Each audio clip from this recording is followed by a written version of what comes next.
Maybe your children have a smartphone, and if you think you need to understand it in order to protect them, then you're almost wrong. Your smartphone or your children's smartphone or tablet are just tools your children use in order to gather information from the web. The web is more about relationship and less about technology. But what happens when these relationships go bad? Sexting, sex plus texting. You snap a nude photo of yourself and send it to your partner. Nothing wrong with it. But what happens if I persuade you to send a picture, a nude photo of yourself to me and I share it to my social channel, possibly adding some funny text?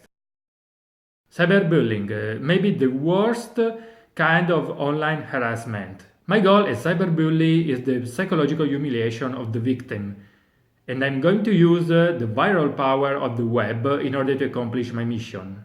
And if I am a teenager cyberbully, chances are I already know the victim in the offline world. And the worst news are probably your kids will not tell you they are being cyberbullied.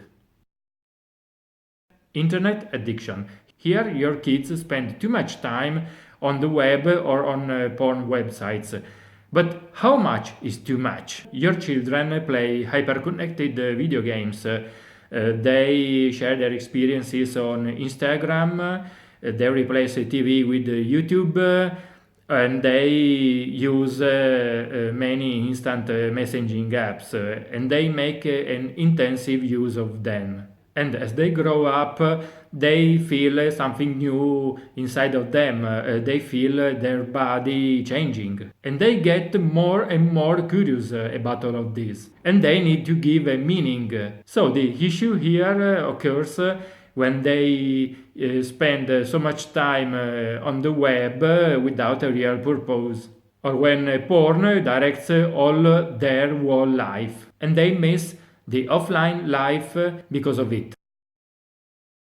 If the offline world is a jungle, then the digital world is a digital jungle. Here wolves change their identity, so they pretend they are the partner of your dreams, or teenagers like your children, or good men that gift your children of something good. They serve the online communities or they visit real places, they find the right victim and they approach to the victim with very subtle ways.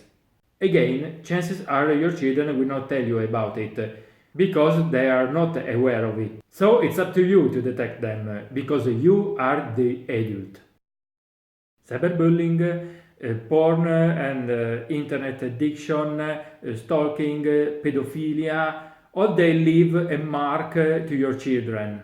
These marks are called unhealthy behaviors. So a usually quiet child gets emotive, or stops to go to school or to eat, or looks frightened when you ask him or her about his or her social life. Some of them stop to take care of their hygiene. How do you deal with it? You want to create a true relationship with your children and you want to create a real trust with them.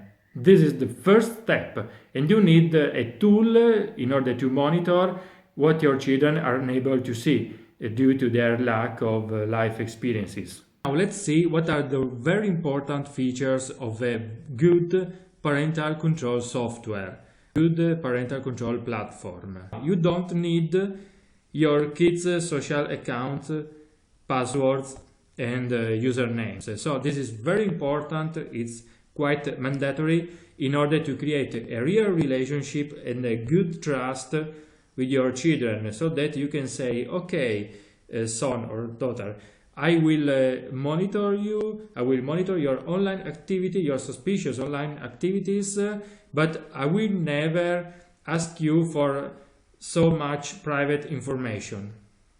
It filters out age-inappropriate content, but still keeps possible for parents to allow anything that was blocked. 3. The more details, the more the protection for your kids.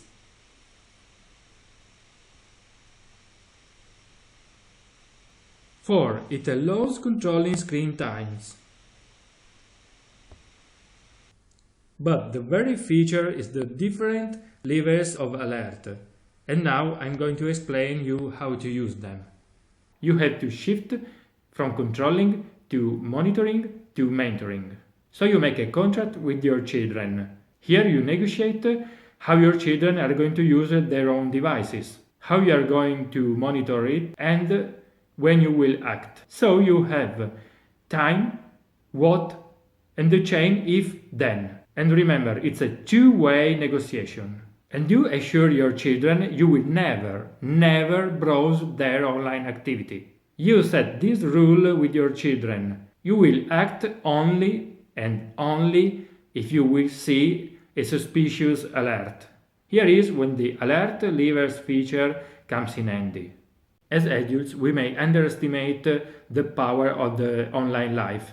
We were born before the web, so we still see an offline life and an online life. Your kids don't. As digital natives, they don't have choices. There is only one life where online and offline merge. So you are already used to ask your children how was at soccer or at school or at dance. Now it's time to add another piece of their life. How was on Facebook? How was on Twitter or Instagram or Tumblr and so on. And you create a ritual. Each evening you sit with your children in front of the PC, open up your parental control platform and talk with your children about what's happening inside. You analyze their online activity with them. Here you are free to express your fears, your concerns, your doubts. You are allowed to ask your child who's that guy he or she are chatting with, why he played Clash of Clans or she played Candy Crush Saga at school and so on. You want to understand, not judge.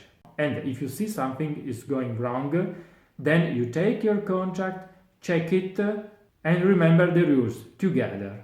And you renegotiate it if needed. If you see there's something suspicious in your children's online activities, then you talk with them and explain them why you are going to act. And most important, how you are going to act. Online threats are a reality as we are entering the cyber era, the web of things. Digital tools are evolving faster and faster, too fast for us to keep the pace. But remember, the web is not about technology, it's about relationships, it's about emotions, it's about experiences. And this is the real battlefield. These are our weapons, and this is what we have and our children don't. Life experiences. This is all for now, and if you like this video, then share it with your friends and subscribe my YouTube channel. And we see you next. Bye!